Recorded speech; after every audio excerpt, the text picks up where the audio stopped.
Radio Gabon, il est 13h.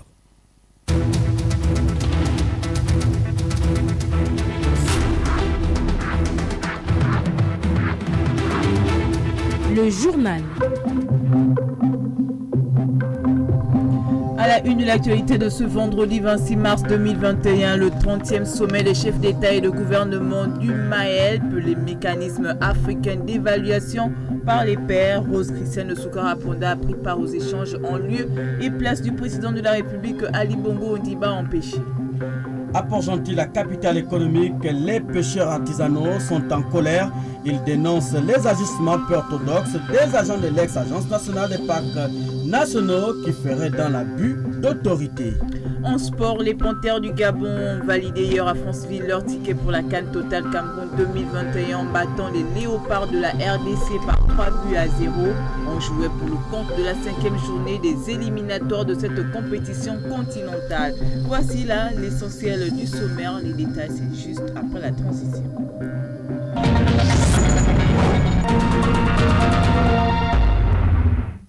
Le saviez-vous? Il existe des gestes simples à connaître pour empêcher la propagation du coronavirus. On les appelle les gestes barrières. Quels sont-ils? Se laver fréquemment les mains avec un désinfectant à base d'alcool ou de l'eau et du savon. En cas de toux et d'éternuement, couvrez la bouche et le nez avec le coude fléchi ou un mouchoir. Jetez immédiatement le mouchoir et lavez-vous les mains. Évitez tout contact étroit avec une personne ayant de la fièvre et de la toux. Saluez sans se serrer la main. Évitez les embrassades. Nettoyez les objets et les surfaces souillées. Si vous présentez des symptômes de la grippe, fièvre, toux, éternuement, difficulté à respirer, ne vous rendez pas dans une structure sanitaire ou chez votre médecin traitant. Appelez le 1410. Mesdames et messieurs, bonjour, bienvenue au journal sur nos antennes. À la présentation, je suis Ida Onyami et à mes côtés, Patrick Nzengi Bembo. Bonjour Patrick. Bonjour Ida Onyami. Ouvrons ce trésor par ce fait de société, l'insalubrité qui refait surface à Libreville. La situation, surtout dans un tel contexte marqué par la pandémie de la Covid-19, est plus que préoccupante. Dans les grands carrefours ou dans les quartiers sous-intégrés de la métropole gabonaise, les tas d'ordures aux allures de décharge à ciel ouvert sont perceptibles, d'où le cri de détresse des populations. Lauriane Medza pour le constat. Bacs à ordures inexistants ou saturés à certains endroits, voies publiques rétrécies, des odeurs pestilentielles répandues dans la plupart des artères de la capitale librevilloise et ses environs. Une situation intenable pour les riverains. On constate qu'il y a de moins en moins de bacs à ordures dans les points de carrefour, hormis le constat de leur absence. Il y avait déjà pénurie par rapport à ça. C'est juste déplorable. On espère que les choses vont aller mieux d'ici là. La population vient jeter les ordures, même en bordure de route. Avec les pluies qu'il y a, ça c'est des vagues devant les portails. Donc pour moi, j'aurais préféré qu'on mette des bacs à ordures. Au moins avec des bacs à ordures, on sait qu'on peut mettre dans le bac, ils peuvent le retirer. Mais même le sol comme ça, c'est pas bon. La saison de pluie y met du sien pour compliquer encore cette situation. Des remontées de chaleur qui l'accompagnent favorisent une décomposition rapide des ordures. À la moindre pluie, les eaux qui ruissellent de ces décompositions coulent dans les rues et ça dérange. Même moi, là où je suis même là, je suis même dépassé. Parce que ce problème-là, on parle même de ça là depuis la maison. C'est partout. Ça décourage même les gens. Les enfants sont là. Comment les gens ne peuvent pas tomber malades avec la salubrité par-ci, par-là. C'est trop. C'est pas bon. Avec les pluies, les odeurs, ça gêne. Que font les sociétés chargées de la collecte des ordures s'interrogent les riverains. Le pays étant déjà préoccupé par la pandémie de la Covid-19 qui sévit actuellement, pour éviter d'autres maladies liées à l'insalubrité, une attention particulière est donc souhaitée. À Port-Gentil, la capitale économique du Gabon, les pêcheurs artisanaux observent depuis quelques jours un mouvement d'humeur. À l'origine de ce mouvement décidé en Assemblée générale, les arrestations arbitraires, amendes abusives et confiscation de leurs outils de pêche par les agents de l'ancienne Agence nationale des parcs nationaux. Les précisions avec Ludwig Ndjembi. Plusieurs raisons peuvent être évoquées, entre autres la destruction des pirogues, la confiscation des moteurs et le paiement des lourdes amendes. Samuel Raoto, président de la coopérative Irwani. Nous survivons, on ne vit pas mais on survit. avec tout ce que nous subissons. On nous exige de payer les autorisations, puis en cours de route, on change les règles du jeu. Comment comprendre qu'on demande aux gens, il n'y a même pas 2 mois, de payer les autorisations et que maintenant, pour pêcher, il faut faire des appels d'offres. Il y a de l'incohérence dans tout ce qui se passe. On arrive à se demander si réellement il y a un ministère de pêche. Il y a les super gendarmes qui sont ici, la NPN. Ils font la pluie et le beau temps. Ils vous arrêtent, ils prennent votre poisson, ils brûlent les campements, ils font tout ce qu'ils veulent. Cette situation impacte non seulement sur la commercialisation du poisson frais à Port-Gentil, mais également sur les conditions de vie des pêcheurs. Nous sommes fatigués, une seule goutte a débordé le vase. C'est une situation qui a trop duré. Ça a commencé du 5 février. Ma pirogue a été attrapée par les agents du parc de Libreville. Ils ont pris la pirogue le 5 février. Ils ont amené la pirogue à la marine. Tout le poisson qui a été dans cette caisse, ça a été enlevé par les parcs de Libreville. Ils ont tout vidé. Quand ils vident la pirogue, ils vident la caisse. Ils ont enfermé les pêcheurs. Donc c'est moi le propriétaire de la pirogue. Si j'ai fait une pirogue pour faire la pêche, c'est chez moi, c'est mon pays. Si je ne fais pas la pêche ici au Gabon, je dois pêcher où, je dois exercer où. C'est ce qui nourrit mes enfants.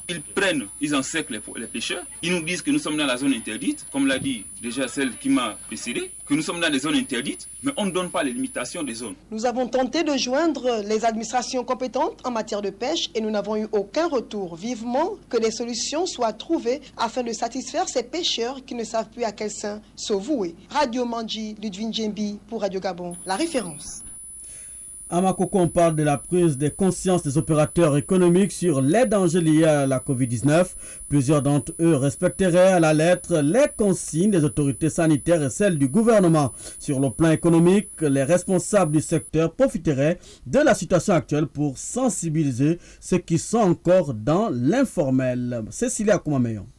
En cette période marquée par la pandémie du coronavirus, les opérateurs économiques sont tenus de faire respecter et appliquer les mesures barrières afin de mieux préserver la santé des populations. Oben Davi Moudandi, directeur provincial du commerce de Logwe Ivindo. Nous veillons à ce que tous les opérateurs économiques de la province puissent sortir de l'informel pour le formel, c'est-à-dire puissent avoir un statut juridique. C'est ça le rôle aussi de l'administration du commerce. Faire en sorte que...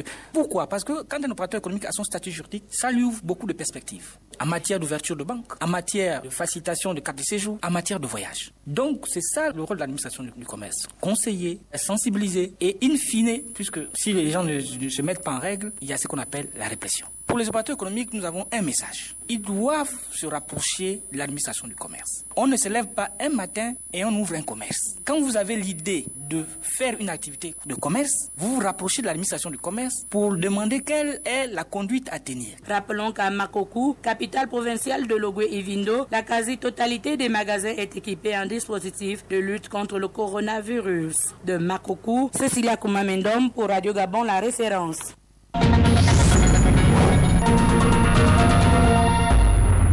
Actualité oblige, évoquant à présent le 30e sommet des chefs d'État et de gouvernement du mécanisme africain d'évaluation par les pairs. Rose Christiane Soukaraponda a préparé cette rencontre de haut niveau.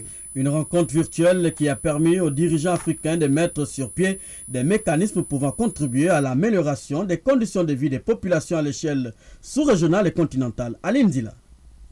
Le 30e sommet du Forum des chefs d'État et de gouvernement du mécanisme africain d'évaluation par les pairs, MAEP, s'est tenu ce jeudi 25 mars 2021 par visioconférence.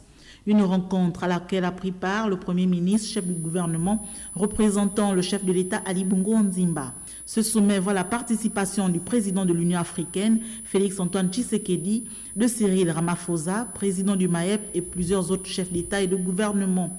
L'objectif de cette rencontre panafricaine était d'examiner la situation du Libéria, de la Zambie, de la Sierra Leone, l'admission de la RDC au MAEP et bien d'autres sujets abordés. Rose Christiane Soukaraponda, Premier ministre, chef du gouvernement. Le Gabon salue l'adoption par le comité des points focaux du MAEP du principe d'évaluation de cette résilience des États de l'Union africaine ainsi que la désignation du mécanisme en tant qu'instrument de pilotage de la gouvernance des problématiques nouvelles auxquelles l'Afrique est confrontée. Le MAEP, créé en 2003, est une initiative d'auto-évaluation dirigée par l'Afrique qui favorise la bonne gouvernance et le développement socio-économique par l'adoption de politiques. Ensemble, les pairs fixent des normes de bonnes pratiques qui mèneront à non point douter à la stabilité politique ainsi qu'à la croissance économique pour un développement durable à l'échelle sous-régionale et continentale. Pour leur part, les responsables de la Fédération gabonaise des assurances étaient ce jeudi chez la ministre en charge des affaires sociales au centre des échanges, l'élaboration du nouveau code de protection sociale à venir. Le compte rendu de Gaël Mbimba Okoko. C'est conscient de ce que la condition d'existence d'une société d'assurance est l'amélioration des conditions de vie actuelles et futures de ces assurés que le bureau de la FEGASA, Fédération gabonaise des assurances, est allé remettre au ministre en charge des affaires sociales, Priscalen Koho, leur contribution axée sur le projet de réforme du système de retraite en cours d'élaboration au Gabon. Andrew Ngodok, président de la FEGASA. Nous avons donc porté à l'attention de Madame la Ministre nos modestes propositions, quelques idées et quelques réflexions en vue effectivement d'une mise en œuvre adéquate de cette réforme qui touchera essentiellement le monde des travailleurs aujourd'hui et demain. La ministre Priscalen Koho a à son tour exposé aux responsables de la FEGASA la vision du gouvernement concernant la politique de protection sociale que son département est tenu de mettre en œuvre. Parmi ces projets-là, certains d'entre eux touchent la défense et la promotion donc des droits de la femme, la protection de la petite enfance, mais également des filets sociaux, la protection des handicapés et la valorisation de leur cadre de vie. Le nouveau code de protection sociale prévoyant de mettre en place une retraite complémentaire obligatoire gérée par capitalisation, contrairement à l'actuelle qui est basée sur la répartition, suscite de l'intérêt chez les assureurs. La capitalisation représente près de 75% du chiffre d'affaires des sociétés d'assurance vie du Gabon. Il s'agit donc d'augmenter le nombre de cotisants. Il s'agit par ailleurs de voir comment techniquement et financièrement cette réforme peut être conduite. Nous avons trouvé auprès de Madame le ministre une oreille très attentive du fait de ses talents passés dans notre secteur, mais surtout que très tôt, elle a répondu à l'une des principales préoccupations qui étaient celles des assureurs en vue de la mise en place rapidement d'un atelier de réflexion sur les conditions de la mise en route de la retraite complémentaire au Gabon. C'est depuis 2017 que le Gabon a entrepris de moderniser son code de protection sociale, une décision novatrice qui fait de ce pays le premier dans l'instance de régulation des assurances, CIMA, Conférence interafricaine des marchés d'assurance. Parlons pour la suite de cette session d'information de la commémoration hier à travers le monde des victimes de l'esclavage et de la traite transatlantique des esclaves. L'objectif de cette journée est de sensibiliser le public aux dangers actuels du racisme et des préjugés. À l'occasion de cette journée, notre reporter Edgar Kaba nous fait découvrir le quai des esclaves libérés. Il est situé en face du palais présidentiel sur le boulevard du Front de bord de mer. Certains compatriotes admirent souvent le joyau architectural sans pour autant connaître sa réelle signification et ce qu'il représente pour le Gabon. Et si vous êtes comme eux ou si vous ignorez certains détails, vous pouvez vous rattraper à travers ce récit de l'un des descendants des esclaves libérés. Quelques pylônes consolidés par une muraille vétuste de béton sous forme de pont qui ouvre sur la mer. C'est un quai paré d'histoire. Et là, certains passent en face de la présidence de la République et ne savent pas ce qu'incarne cet endroit chargé d'histoire. Je n'en sais rien. Je ne peux pas parler de ça parce que je ne maîtrise pas, je ne sais pas. D'autres, par contre, ont à l'esprit quelques bribes de ce que représente ce vestige du passé, témoin de l'histoire du Gabon. C'est l'une des traces qui représente directement toute une histoire sur le Gabon. Déjà, je peux dire que ça a été construit pour la déportation des esclaves libérés, pour la fondation de Libreville, en 1848, je crois. Donc, ce monument-là ne peut pas disparaître et pour de nombreux historiens, ça reste l'un des vestiges que tous les Gabonais devront au moins essayer de se poser la question. À quoi ça a servi et pourquoi il est encore là. Pour connaître l'histoire de ce quai et la valeur de ce site historique, allons au département d'histoire de l'université Omar Bongo, temple du savoir, rencontrer le professeur Messi Menant, historien du Gabon. Il s'agit d'un quai qu'on appelait le quai des esclaves. Et ce quai-là témoigne effectivement du commerce des Noirs qu'a connu le Gabon, comme tous les pays du Golfe de Guinée, dès le début du XVIe siècle, dans un premier temps en direction de Sao Tomé, où les Portugais avaient entrepris des cultures tropicales d'exportation, mais ensuite, dans un deuxième temps, vers l'Amérique, et c'est ce commerce-là qui va s'intensifier à partir du XVIIIe et XIXe siècle. Donc, ce quai-là est un vestige de cette activité commerciale, de ce trafic des esclaves important sur la côte du Gabonaise, à travers 3 sites, le site de Mayumba, le site de Sangatanga, à Cap-Lopez, Port-Gentil, et surtout le site de Libreville, où ce qu'elle a servi de point de débarquement des négriers européens qui arrivaient, commerçaient justement avec les chefs Pongo en l'occurrence, qui étaient établis sur la côte et qui servaient donc d'intermédiaire entre les populations du sud qui ramenaient les esclaves et les négriers européens. Miroir devrait être fait dans ces espaces qui conservent l'histoire du Gabon. Retour à présent sur la réforme du Code civil avec l'adoption mardi dernier en Conseil des ministres de plusieurs projets de textes visant la promotion de l'égalité entre les sexes et la protection de la femme dans la communauté. Des projets de texte différemment appréciés dans l'opinion, mais pour l'association Cris de Femmes, c'est une avancée pour le moins considérable à la fois pour notre pays que la femme gabonaise. Juanita Atzam. Les récents projets de loi présentés par le ministre de la Justice, garde des Sceaux et chargé des droits de l'homme lors du dernier Conseil des ministres suscitent des réactions de soulagement de la part des organisations de défense des droits de la femme. À l'exemple de la présidente de l'association Cris de Femmes, Kalopi Eloué, apporte quelques éclairages sur le bien fondé de ces amendements. Les droits de femmes font partie des exigences de la bonne gouvernance. La participation citoyenne des femmes impliquerait l'égalité de sexe en matière des droits humains. La contribution du ministre de la Justice est d'une partie louable lorsqu'on va déjà savoir que quelque part les charges seront prises en compte par les deux parties, mais tenir surtout compte du fait que l'égalité doit être proportionnelle. Et sur le projet de loi portant élimination des violences faites aux femmes, la responsable de l'association explique. Les 3/4 des femmes sont pauvres, d'où la recrudescence des violences basées sur le genre.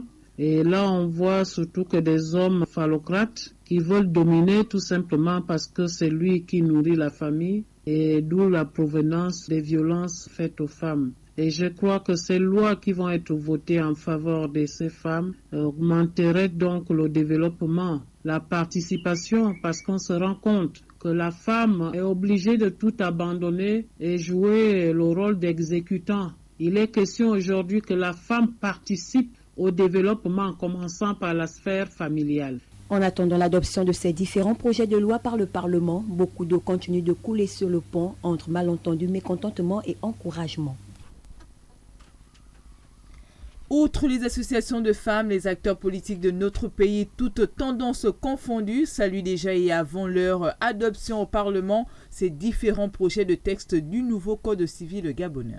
C'est le cas de Paul Maringoudjou, cadre de l'Union nationale, qui explique en d'autres termes clairs son adhésion aux améliorations apportées au Code civil gabonais, celles qui, d'après lui, s'adaptent aux évolutions actuelles de la société. Écoutons Paul Maringoudjou au micro de Claude Théoré. De même qu'il est logique dans le principe de l'égalité entre l'homme et la femme, prôné dans cette modification du Code civil, les articles sur le mariage soient dépoussiérés de leurs aspects rétrogrades.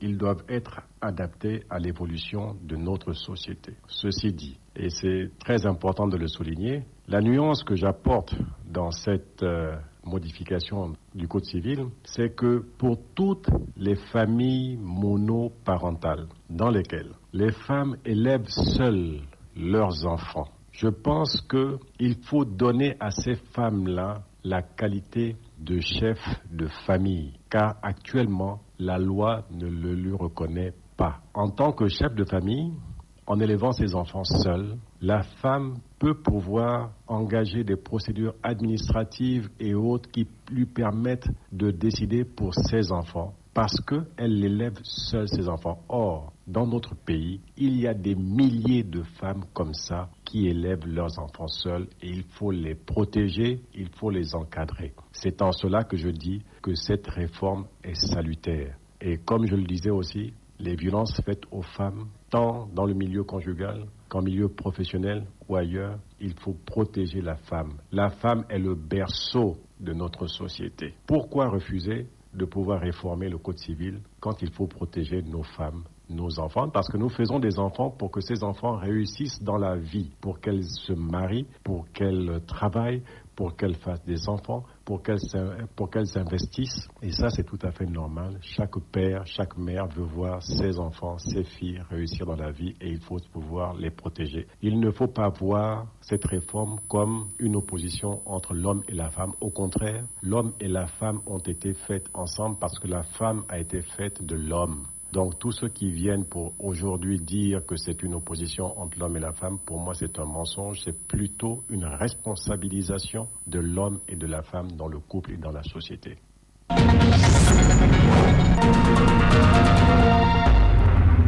À présent, intéressons-nous à cette cérémonie d'installation du nouveau préfet du département du Komo-Monda. La cérémonie s'est déroulée cette semaine en présence des autorités administratives et politiques. Le point avec Maurice Mungonga. 4 temps forts ont ponctué cette cérémonie d'installation. Primo, le mot de bienvenue du maire central de la commune d'Ontoum, Juste Parfait Biabotor. Secondo, l'intervention du préfet sortant François Ntoutou-Messon, lequel a invité ses anciens collaborateurs et administrés de travailler en synergie avec son successeur. Puis l'installation du promu par le gouverneur de l'estuaire par intérim. Tierceau, le mot du préfet entrant, Yves Yassima, qui a demandé au gouverneur par intérim de l'estuaire de transmettre respectueusement ses remerciements au président de la République, chef de l'État, son Excellence Ali Bongo Ndimba, à Madame le Premier ministre, chef du gouvernement, et à Monsieur le ministre d'État, ministre de l'Intérieur, pour la marque de confiance accordée au modeste agent de l'État qu'il est, en le nommant à la tête du département du Komo-Monda. Ce dernier envisage d'employer en toute neutralité, d'entretenir des rapports courtois et sincères avec toutes les autorités administratives et militaires pour le bien des populations afin de mener à bien sa mission. Ntoum, Maurice Mungonga pour Radio Gabon, la référence. L'actualité, c'est aussi hors de nos frontières. On reçoit Nelly Moutsogo pour en parler. Mais d'abord, bonjour. Bonjour. En Afrique du Sud, on parle de l'examen d'un recours réclamant la prison pour Jacob Zuma. La justice a procédé à l'examen de la requête d'une commission anticorruption qui, elle, réclame que l'ex-président Jacob Zuma soit placé derrière les barreaux pour son refus de témoigner devant elle, déjà mis en cause pour une quarantaine de témoignages depuis la création en 2018 de cette commission chargée d'enquêter sur la corruption. Jacob Zuma multiplie les manœuvres pour éviter d'avoir à s'expliquer. En Libye, Tripoli appelle au retrait des mercenaires. Les Libyens ne veulent plus des mercenaires sur leur sol. Le gouvernement unifié a appelé à leur retrait immédiat pour que l'État libyen affirme sa souveraineté. Les chefs des diplomaties françaises, italiennes et allemandes ont effectué hier un déplacement à Tripoli, une dizaine de jours après l'installation d'un nouveau gouvernement unifié chargé de gérer la transition jusqu'à des élections prévues le 24 décembre. La Libye tente là de s'extraire d'une décennie de conflit depuis la chute en 2011 du régime Muammar Kadhafi. Au Mozambique, l'armée traque des insurgés à Palma, au nord-est du pays. Exactement, des soldats ont lancé hier une offensive pour repousser des djihadistes présumés au lendemain d'une attaque à Palma, où un méga projet gazier auquel participe le groupe français Total a été paralysé plusieurs mois par des violences. Les habitants de Palma ont été attaqués mercredi par des djihadistes, les forçant à fuir dans la forêt environnante.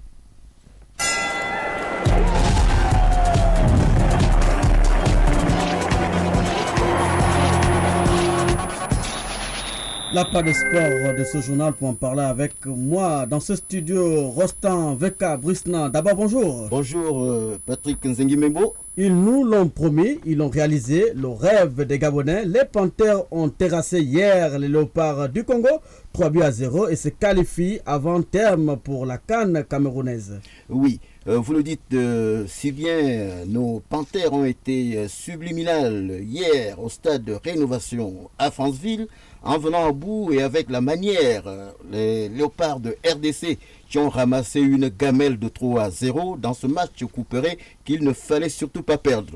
Et du coup, l'Océan Indien a été vaincu et le Congo-Kinshasa, qui va pour la première fois de son histoire regarder une phase finale de CAN à la maison, ne peut plus se prévaloir d'être le bourreau de notre pays en matière de CAN. Écoutons les supporters gabonais saluer la performance. Le Gabonais veut faire le show, le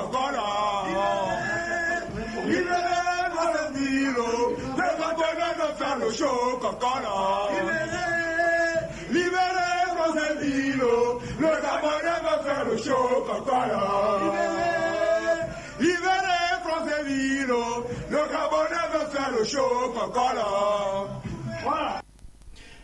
À vrai dire, elle nous rend fous de joie cette tonitruante victoire des Panthères du Gabon, synonyme de qualification pour une CAN qui va se disputer chez nos voisins d'à côté. Rien de plus normal que d'y être présent pour renvoyer l'ascenseur aux Camerounais et peut-être faire comme eux ici chez nous en 2017. Ça, c'est une autre histoire qui doit se préparer avec un bon championnat, promesse du ministre Franck Nguema qui était également de la fête hier à Franceville. Ils ont réalisé ce qu'ils avaient promis. Mes garçons sont forts, il faut leur faire confiance et je remercie le peuple gabonais pour l'union sacrée qui s'est manifestée derrière les Panthères. C'est cela, tous les Gabonais peuvent se retrouver sur une question qui paraît essentielle pour le pays. Il y a un travail de fond qui est fait avec la FEGAFOOT, avec l'Office national du développement du sport et de la culture, avec le ministère des Sports, avec le soutien des plus hautes autorités du pays. Chaque chose suffit sa peine. Après les Panthères, nous allons nous occuper du National Foot, si c'est votre question. Et vous allez voir, nous allons réaliser un bon National Foot. Franck Nguema, tout comme les supporters qui manifestaient bruyamment leur joie, étaient au micro de David Maguena. Tout comme le sera par la suite le sélectionneur national Patrice Neveu, celui-là même qui a forgé un tempérament de gagneur chez le footballeur gabonais. Il raconte après le match comment il a accueilli la performance de ses poulains. Moi, j'ai eu la totalité de mon effectif qui était pour que les gens sachent aussi que ça a été un gros travail de long, une grosse complicité qu'il faille avoir, je dirais, avec mes joueurs, avec mon président de fédération, avec mon ministre, et puis aussi une grande confiance de liaison, si vous voulez, avec mes joueurs de haut niveau. Et tu leur imposes pas par le verbe comme ça, en parlant fort, de venir. Il faut arriver à les convaincre, arriver à avoir une confiance mutuelle, et si je pense que, à défaut de ne pas avoir été brillant tous les matchs, je pense qu'on a vraiment un collectif qui est uni avec tout le staff et un respect mutuel qui peut se dégager, si vous voulez, par rapport aux résultats qui ont été réalisés. Enfin, il y avait une personne qui était mal en point hier soir au stade Rénovation à Franceville. C'est le coach congolais Christian Sengui qui promettait monts et merveilles pour battre comme à l'accoutumée le Gabon à domicile. Il s'est retrouvé finalement face à une équipe des Panthères transcendée qui malmenait ses poulains sur le terrain. Mais à la fin, il a félicité Patrice Neveu pour son savoir-faire. Nous l'écoutons. C'est la première fois que je prends une sélection en main, donc c'est une gifle. J'espérais mieux, j'espérais pouvoir offrir à mon peuple l'espoir d'une qualification. Ce ne fut pas le cas. Et je tiens à féliciter Patrice pour ce qu'il a mis en place, le sérieux qu'il a eu à avoir dans son travail.